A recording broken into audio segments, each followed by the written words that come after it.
नमस्कार, आप सभी का अभिनंदन है। एक बार फिर से मैं हाजिर हूं बात बेबात में वरुण श्रीवास्तव। खबर नशीसों की दुनिया में खबरें चलती रहती हैं।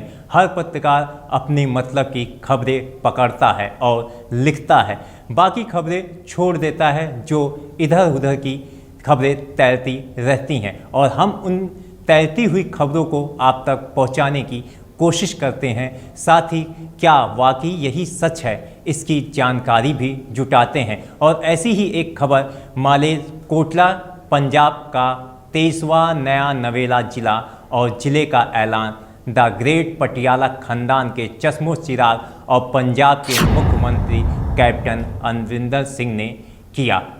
जो अज मलेरकोटले का नाम है, सारी सिख जगत दुनिया दे विच मलेरकोटले नूं याद रखती है।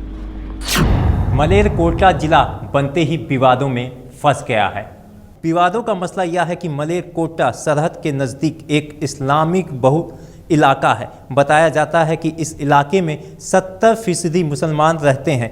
कांग्रेस को इनके वोट का खेल समझ में आ गया है, लिहाजा खुश करने के लिए मलेरकोटला को जिला बना दिया गया।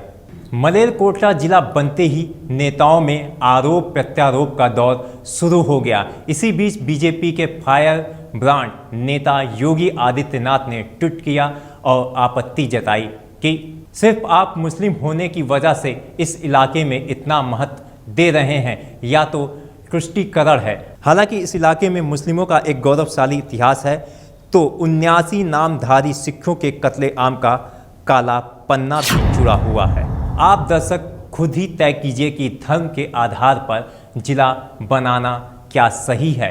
वैसे राजनीतिक धर्म के आधार पर वोटों का तुष्टीकरण लोग करते आए हैं। कांग्रेस वोटों के लिए ध्रुवीकरण के मामले में हमेशा आगे रही है।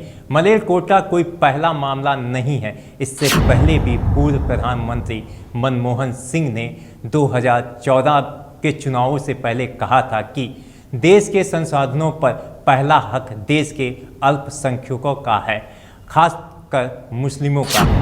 That minorities, particularly the Muslim minority, are empowered to share equitably in the fruits of development. They must have the first claim on our resources. कहानियां तो बहुत हैं, मगर देश के नेताओं के तुष्टीकरण की इस चलाहट भरी सोच से बाहर आना होगा। समझना होगा कि देश के धर्म के नाम पर इकट्ठा किए गए चंद वोट भर नहीं है। मलेरकोटला मान लेते हैं आज अपने मुस्लिम के नाम कर दिया, लेकिन क्या देश का मुसलमान इसे स्वीकार कर पाता है? चंद साल पहले केरल में एक मुस्लिम गांव बसाया गया था, कलिकट शहर से 60 किलोमीटर दूर एक वीरान इलाके में, जहां जंगल के निकट आबाद किए गए इस गांव को अतिकरण नाम दिया गया था। आजकल यह गांव वीरान पड़ा है। समझना होगा, मजहब से देश या समाज नहीं चलता, अच्छी सोच से चलता है। मगर ये जो नेता हैं नहीं समझते, मजहब के नाम पर लोगों को गुमराह करने का काम करते हैं। मलेरकोटला तो सिर्फ बानगी भर है। कांग्रेस का पूरा सच जानिएगा तो आप हैरान रह जाएंगे। ऐसा लगता है कि देश से ऊपर ओट है। 26/11 हमले के बाद अखबारों के पन्नों पर छपा या पोस्टर तो आपको याद ही होगा। अजीज बर्नी की किताब पर रोका अर्पण कांग्रेस नेता दिग्विजय सिंह कर रहे थे। इतना बड़ा आतंकी हमला देश पर हुआ, पूरा पुख्ता प्रमाण के साथ, लेकिन ये साहब किताब लॉन्च कर रहे थे कि मुंबई पर आतंकी हमला RSS की साजिश का नतीजा है। हालांकि अजीज बर्नी ने 1 साल बाद माफ़ी भी मांग ली। राजनीतिक दलों को वोट और सत्ता चाहिए, इसके अलावा उसे कुछ नहीं सूझता, चाहे इसके लिए देश का सब कुछ क्यों ना लुट जाए। बाटला हाउस याद कर लीजिए, जवान शहीद हो रहे थे, उधर सोनिया गांधी को आतंकियों पर आंसू आ रहा था। कमाल का समय था वो, और नेता बेशर्मी से बयान भी दे रहे थे। हमने वजीर आजम से बात करी, हमने सोनिया गांधी जी से बात करी। सोनिया गांधी जी को उस हादसे की हमने तस्वीरें दिखाई तो उनके आंसू फूट पड़े और उन्होंने हाथ जोड़कर कहा कि ये तस्वीर मुझे मत दिखाओ, फौरन जाओ वजीर आजम से बात करो। ये सारी बीती बातें जो किस्से हैं, हकीकत और भी भयावह है।